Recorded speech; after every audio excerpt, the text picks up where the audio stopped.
სიღნაღმა შემოდგომის ფესტივალს უმასპინძლა მოსავლის დაბინავების შემდეგ ადგილობრივები ამ დღისთვის ყოველ წელს საგანგებოდ ემზადებიან. საკოლექციო ღვინის გამოფენა, კახური ტრადიციული კერძები, სპორტული და კულტურული ღონისძიებები, მრავალფეროვანი პროგრამა ყველა ასაკის სტუმრისთვის იყო გათვლილი. საზეიმო ღონისძიებაზე საპატიო სიღნაღელები და სიღნაღის საპატიო მეციხოვნე დააჯილდოვეს. ფესტივალი ქალაქის ტურისტული პოტენციალისა და ქართული ღვინის პოპულარიზაციას ისახავს მიზნად.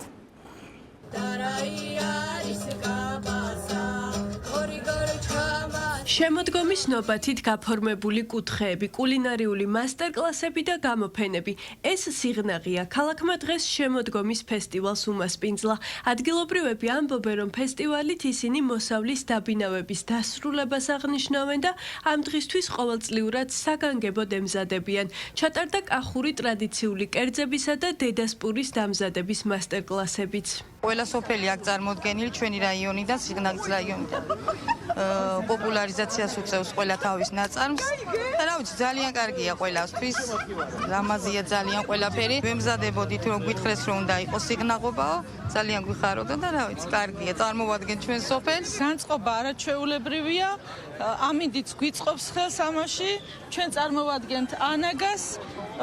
წარმოვადგენთ ანაგის საჯარო სკოლას, ბაღებს. ბავშვები ჩართულები იყვნენ მთელი ღონისძიების მომზადებაში. თავისი ხელით აქვთ შექმნილი ბევრი რამ, დეკორაციები, ნახატები შეასრულეს სპეციალურად. შემოდგომის ფესტივალის ფარგლებში მოეწყო საკოლექციო ღვინოებისა და ნახატების გამოფენები. გაიმართა სპორტული და კულტურული ღონისძიებები.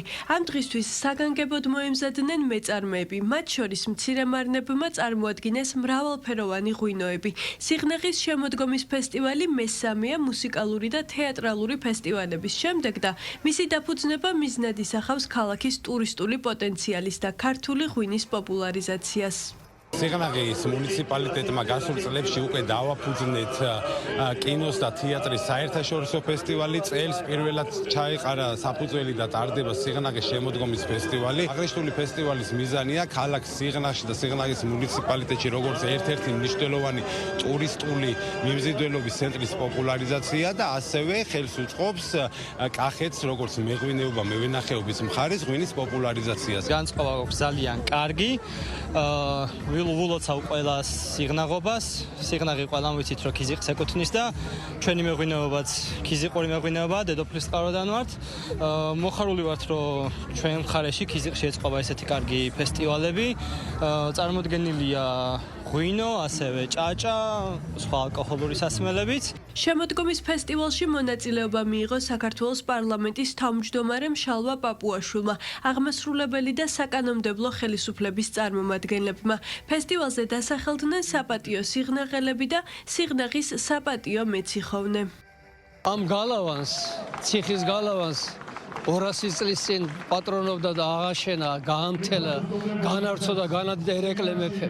200 წლის მანძილზე ინგრეოდა, იშლებოდა, მაგრამ ქიზიყელმა ხალხმა იმძლავრა ეროვნულმა სულისკვეთებამ ააშენა, ეს სიძლელე დაძლია და ეს ერის კუთვნილებაა, ეს მომავალი თაობის კუთვნილებაა. მიხარია რომ შესაძლებლობა მაქვს რომ ქიზიყში ქიზიყელებთან ერთად აღნიშნოთ ეს დღე.